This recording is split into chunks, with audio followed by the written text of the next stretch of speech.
cordial saludo a los seguidores del Pensamiento al Aire y a Evol Televisión.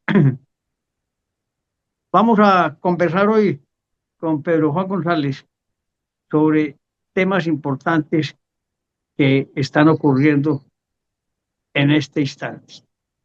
El primero, la visita del presidente Gustavo Petro a Estados Unidos, donde conversó largamente con el presidente Donald Trump. Yo tengo unas sensaciones agridulces de esa reunión, pero quisiera oír la opinión inicial de Pedro Juan. Bienvenido, Pedro. Muy buenos días, doctor Antonio, y a toda la audiencia de Pensamiento al Aire, Evol Televisión y obviamente conversando con Pedro Juan. Bueno, era una visita con la que teníamos muchas expectativas, una visita donde uno la catalogaba como imprevisible y obviamente asimétrica, porque es que estamos hablando de dos entes muy distintos, y digamos que finalmente se realizó. Lamentablemente no tenemos mucha información acerca del contenido que se desarrolló, sino algunas especulaciones, una entrevista del presidente Petro con uno de los periódicos de la capital, pero yo diría que de alguna manera se cumplió el objetivo de limar asperezas con esas reuniones cara a cara. Yo soy enemigo de las redes sociales para hacer negocios o para generar posiciones que impliquen unas grandes consecuencias. A mí me gusta hablar cara a cara y yo diría que hablando cara a cara la gente se entiende. Y en eso, doctor Antonio, ¿hay química o no hay química? Y parece que ayer los señores se levantaron de buen genio, ambos, y de alguna manera lograron tener una conversación fluida, fuera de las fotos amistosas, pues, y el intercambio de regalos que es típico en este tipo de situaciones. Hombre, yo digo agridulce porque, y lo digo sin ambajes, el presidente Trump tiene un cambio de temperamento que pasa de tener grandes enemigos a grandes amigos, a tomar decisiones intensas, a minorar las decisiones de un día para otro. Y eso pues es bueno o es malo dependiendo las características en cada caso.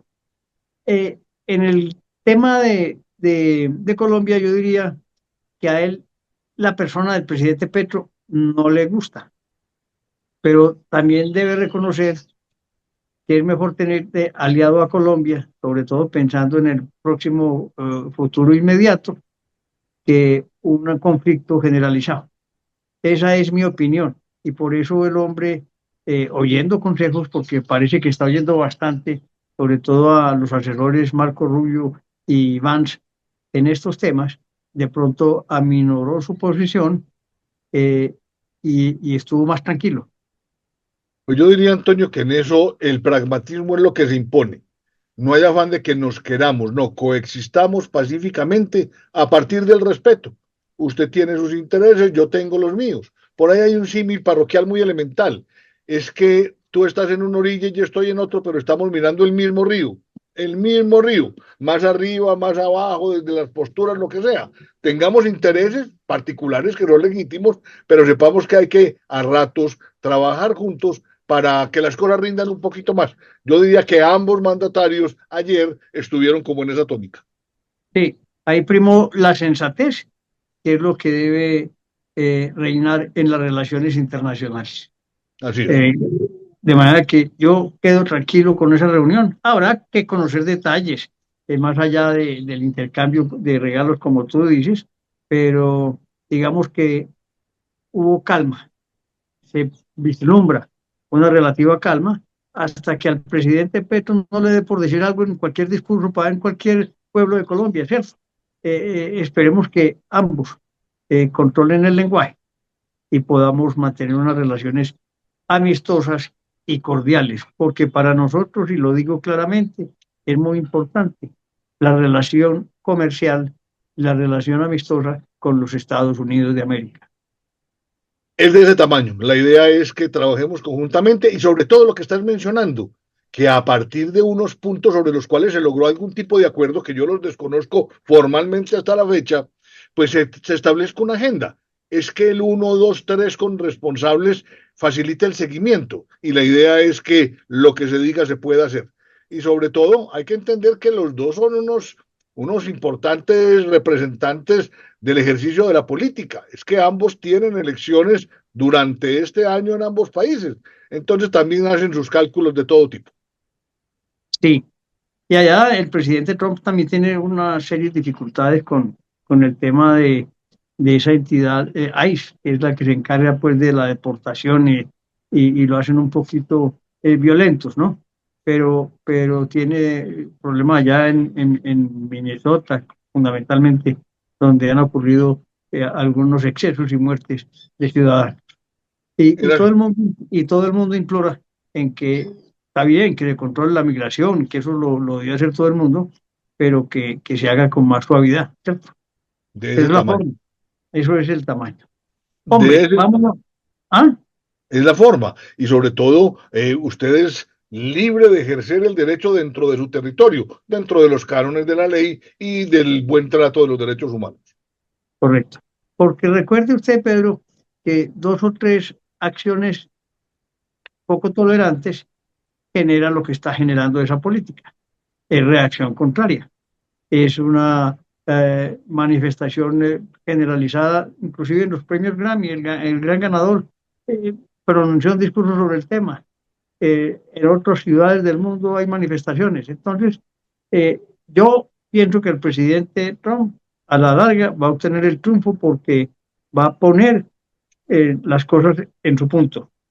La migración es válida, sí, pero cumpliendo requisitos. El que no esté legalizado debe regresar o legalizar su situación. Así es, pero acuérdate, apreciado Antonio, que a finales del año pasado, cuando conversábamos más o menos de lo que estaba pasando, anunciábamos que cualquier tipo de desmán que él no puede controlar de manera directa, pues porque hay oficiales sobre el territorio, podría generar una reacción violenta, como lamentablemente está ocurriendo en este momento. Sí, en este conversatorio estamos previendo el futuro. Ujú, Hombre, Pedro, vámonos para Inglaterra. ujú. Ayer hizo su entrada muy bien presentada, eh, o al que le guste, pues, en fin, Laura Sarabia a presentar credenciales. Eh, Le mandó un saludo a Petro, pero él contestó casi que sin mencionar su nombre. Le deseo suerte. ¿Qué opinas de eso? ¿Va a durar mucho Laura allá en Inglaterra, Londres? Bueno, yo diría que lamentablemente, como en este gobierno se politizó el tema de las relaciones internacionales y sobre todo el manejo de la Cancillería, uno no puede garantizar que el nuevo embajador, en este caso embajadora, pueda seguir o no seguir. Ojalá termine el gobierno, porque sé qué pena también con su majestad que cada rato le estén cambiando el embajador allá, ¿cierto? Es que eso no se puede hacer, pues por principio, como diría doña Berta, mi mamá, eso es parte de buena educación, hombre. ¿Cierto? Entonces ahí uno no puede jugar con las relaciones internacionales y sobre todo con la representación diplomática de un país. Es que si algo uno le puede criticar a muchos gobiernos, especialmente a este, es que las relaciones internacionales no son un asunto de gobierno, son un asunto de Estado. Tienen una dimensión distinta, un manejo distinto y un tratamiento distinto, que es lo que no estamos logrando hacer en este momento. Eh, sí, eso es lo que ha imperado en estos casi 4 años de gobierno. Un desajuste en las relaciones internacionales, un mal manejo de las relaciones de los ministros. Eso hace que no haya estabilidad y genera consecuencias negativas en cada parte.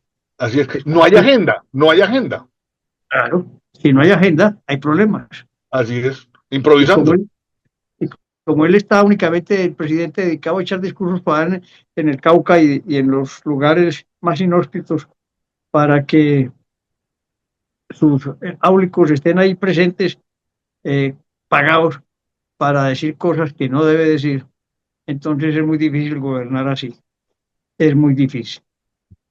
Vámonos entonces para otro tema internacional. Mire usted que en Nicaragua está un ciudadano que es buscado por la Interpol, Carlos Ramón González, del M-19. amigo personal del presidente Gustavo Petro. Y quien se está descubriendo es el gran ideólogo de toda la corrupción del Estado.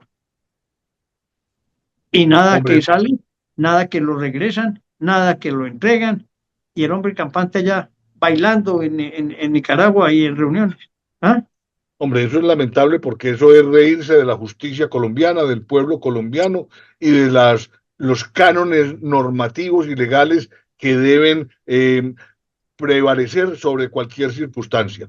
Ese es un manejo lamentable, yo diría que parcializado y de alguna manera cahueteado por la Cancillería colombiana en su momento.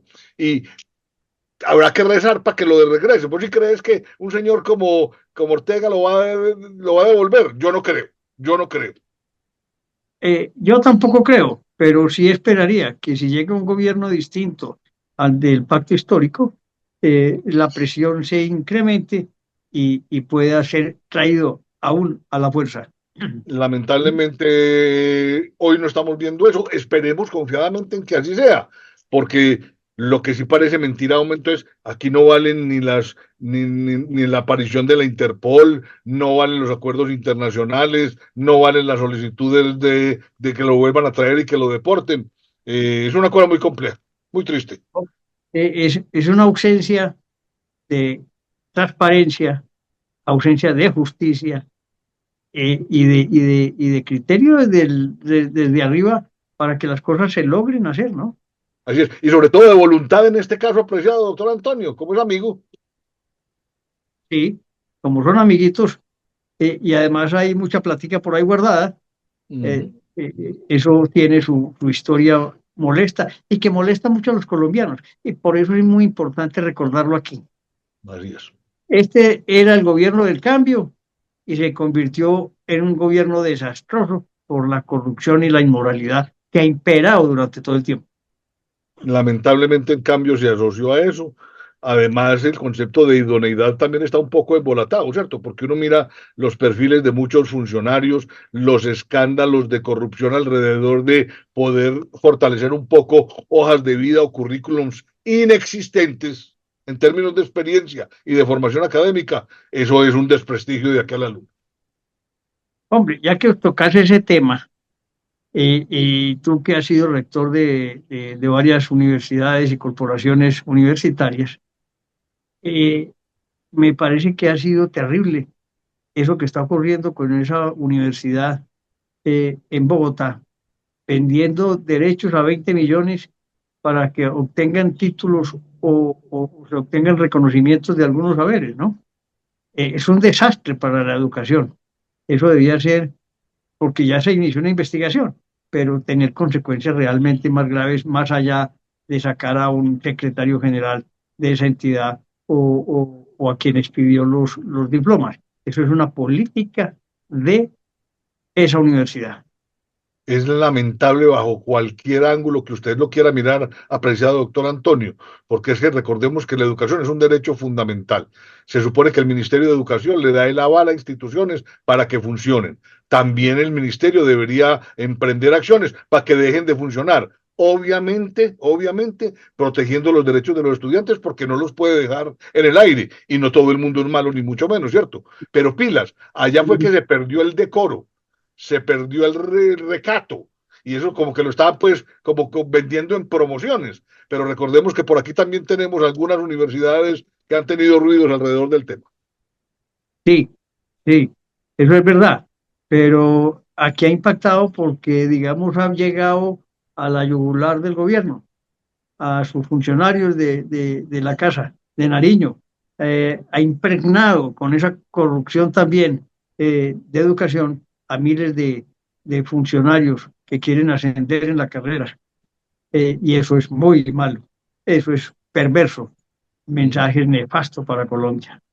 Yo diría que aquí, doctor Antonio, tenemos que hacer un alto para manejar la educación y refundarla, porque es que como la estamos manejando, no es pertinente, no es oportuna, no es de calidad, no investiga, está desfinanciada, se utiliza como fortín burocrático, hablo del ministerio y sus agencias satélites, Eso no puede ser así. Si seguimos hablando ingenuamente que es que entonces vamos a cambiar el gobierno del cambio por el gobierno X, Y, Z, W. En el tiempo, si no intervenimos la educación, vamos a seguir teniendo más de lo mismo. Ciudadanos mal preparados, funcionarios que uno no sabe pues de dónde sacan sus méritos académicos y sobre todo una incapacidad o una complacencia muy complicada por parte de las autoridades que no toman acciones ejemplarizantes en el asunto. Pilas, es que tan grave es para Colombia que cojan a un funcionario de la Corte Suprema de Justicia, un alto magistrado, y lo cojan por el cartel de los soles, que a una universidad regalando títulos y el De Ministerio la de toga, Educación mira, y el Ministro de Educación cantando mal hombre. cartel de la toga, que Sí, llamaron. por Dios. Entonces ahí no hay nada Pero, que hacer. Entonces eso, o se le interviene o vamos a tener un futuro muy incierto. Mejor dicho, aprovechemos que estamos en las buenas. hombre, es que, entre otras cosas, la universidad y los colegios de privados y públicos tienen una crisis hoy impresionante. Están cerrando colegios privados por doquier en Colombia, porque no hay estudiantes, porque la gente no quiere estudiar además. Pero digamos que es que la natalidad ha incidido ya, mira las consecuencias Uh -huh. positivas de haber hecho controles sobre la natalidad. Hoy no hay suficientes, perdón, hay exceso de colegios para educar a los estudiantes de Colombia. Eso es de ese tamaño. Pero en eso, doctor Antonio, pues que de pronto no nos vaya a dar con ideas luminosas, entonces vamos para solucionar la crisis de las matrículas. Entonces, una campaña de motivación al crecimiento demográfico. ¿Qué tal? Cuidado, pues, porque ahí sí, pues, vamos en contravía de la galaxia, ni siquiera del No, no, planeta, sino de la galaxia. no, eso no faltaba más. Yo creo que ese control ha sido de las cosas importantes que se están teniendo. Además, aunado a otro problema, digamos, para que sigamos hablando de educación, es que los jóvenes de hoy, entre 20 y 35 años, no quieren tener hijos. No ven, digamos, en Colombia específicamente, un país para criar y educar niños. Así Les es. da miedo por el futuro. Sí. Pero, doctor Antonio, recuerde que la educación tiene dos componentes, la formativa y la instructiva. Y el tema de instrucción no para nunca, no para nunca, porque ustedes tienen que estar actualizando permanentemente. Lo que tienen que cambiar los administradores de la educación es su foco o hacer énfasis en otras cosas, ¿cierto? Ahí hay una infraestructura, tenemos 50 millones de colombianos, no todos tenemos el mismo nivel de formación. Hay gente todavía en Colombia, qué pena, que no sabe leer y escribir. Doctor Antonio, por Dios. Entonces, ¿es falta de pilas, de voluntad o están privilegiando el negocio a la actividad misionera que implica la educación? Hombre, ese es un tema bien complejo que tenemos que ir analizando. Pero esa formación que se extendieron todas las universidades grandes, las grandes y las pequeñas, de ir a los territorios con las mismas facultades, sin analizar realmente la pertinencia en cada región y la necesidad de la región, ha generado una cantidad de profesionales que hoy se sienten, digamos, frustrados porque no hay campo de acción en el lugar donde, donde viven y, en mi opinión, porque estudiaron lo que no debían estudiar. Así es. Están hablando de un tema que es maravilloso, que es la pertinencia, por ejemplo.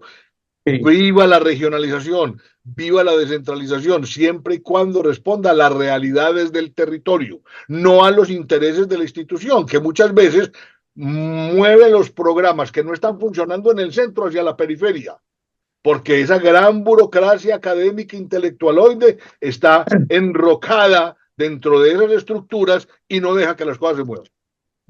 Hombre, aquí voy a mencionar eh, eh, a un gran amigo que además hizo un cambio grande en la época del gobierno del presidente Álvaro Uribe, que fue en el SENA con Darío Montoya.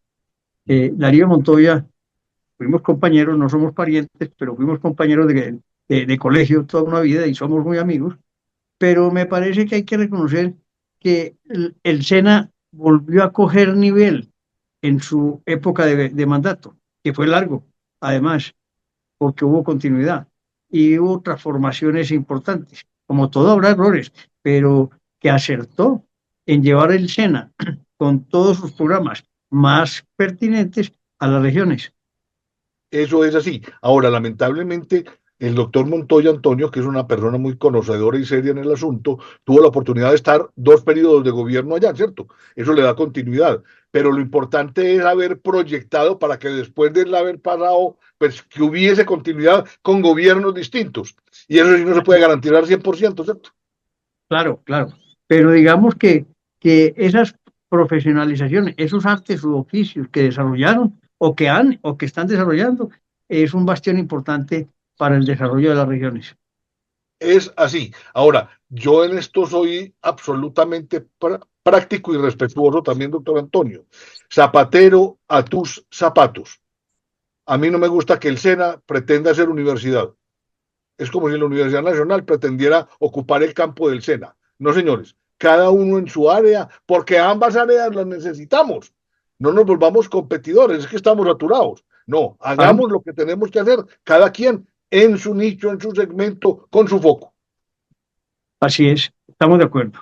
Uh -huh. Muy, Pedro, salgámonos aquí porque este es un debate en el que hay que hacer pensar a los ciudadanos de Colombia. La educación, la Mm. formación, la pertinencia, la transparencia de los funcionarios que dirigen las universidades. Ese es el foco de desarrollo de Colombia. Ahí está el bastión fundamental para una transformación, la universidad. Uh -huh. Y en esto, doctor Antonio, permíteme, yo hago una cuñita. Uno habla de educación y yo no sé por qué directamente se va para la universidad. No, pilas con la primaria y pilas con el bachillerato. Es que lo que no se logre consolidar en los primeros años, después ya no se alcanza. Si usted no tiene comprensión, lectura, maduración del cerebrito en los 5 primeros años, como dice Piaget, de ahí para adelante haga lo que quiera, haga las maromas que quiera, doctor Antonio, y esa plática se va a perder. Es el niño el que tiene que tener la potencialidad para que pueda llegar a la universidad, a la educación superior, llamémoslo así. Estoy de acuerdo, Pedro, con ese tema. Y es muy importante que la gente reflexione sobre el papel de la educación en Colombia. Mire, FECODE, ese gran sindicato de los profesores, se va a acabar. Y le voy a decir por qué se va a acabar. No porque alguien hubiera intervenido para acabarlo, no porque el presidente Petro los esté dejando morir sin la salud inmediata.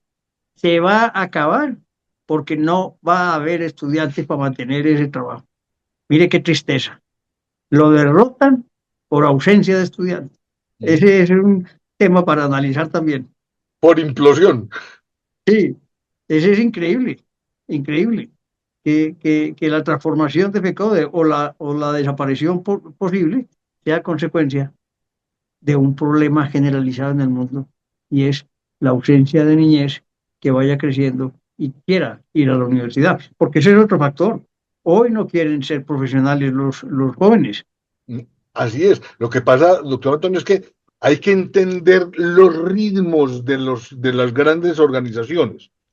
Yo hago el símil con el reloj. Si mi reloj es mecánico, acuérdate que hay un horario que va lento, un minutero que va más o menos lento y un segundero que va en berriondado, ¿no? Un símil Así, simple, un símil simple. La economía es el segundero, la política es el minutero y el tema educativo y cultural es el horario. El horario. Es que los procesos educativos son de larga duración. Ahora, larga duración en su transformación, pero es que un muchacho hoy, ante la inteligencia artificial, que hoy se mete usted en Internet y encuentra cursos en cualquier parte del mundo, sin querer decir pues que la inteligencia artificial pues por ahora acabó con el resto. Eso es muy importante, pero hay que hacerle digestión. Usted se va a meter 5 años a hacer una carrera aquí sin garantizar actividad laboral. No es que la gente ya también está pensando, ya la gente también está pensando. Yo me imagino que en su momento esto va a ser un menú, una especie de mesa donde la gente va a tener unos platos básicos y va a tener unas cositas para añadir. Pero usted mismo, si hace su currículo, usted mismo dice, es que yo quiero ser ingeniero biomédico astronómico de cocina, si es que esa bobada que estoy diciendo tuviera alguna lógica. claro, claro. Yo recuerdo que mis padres también tanto mi papá y mi mamá me decían, Anto, aprende fuera de tu profesión, que la debes ejercer con mucho profesionalismo, aprenderte otro arte u oficio, que en la vida uno no sabe cuándo se requiera. Otra forma también de defenderte en la vida. Y Así a es. fe que Eso. Como mínimo, desarrollar un hobby para cuando ya estemos por allá mirando cómo crece la hierba, ¿cierto, doctor Antonio? claro, por ejemplo, este hobby que hacemos nosotros del pensamiento, Eso está muy eso bien, hay que escuchar es, esto. es una forma distinta de ver el futuro. Hombre, Pedro, eh, para no hacer largo, paremos en este momento y continuamos, pero avisamos que terminamos el programa de hoy aquí e iniciaremos el próximo programa.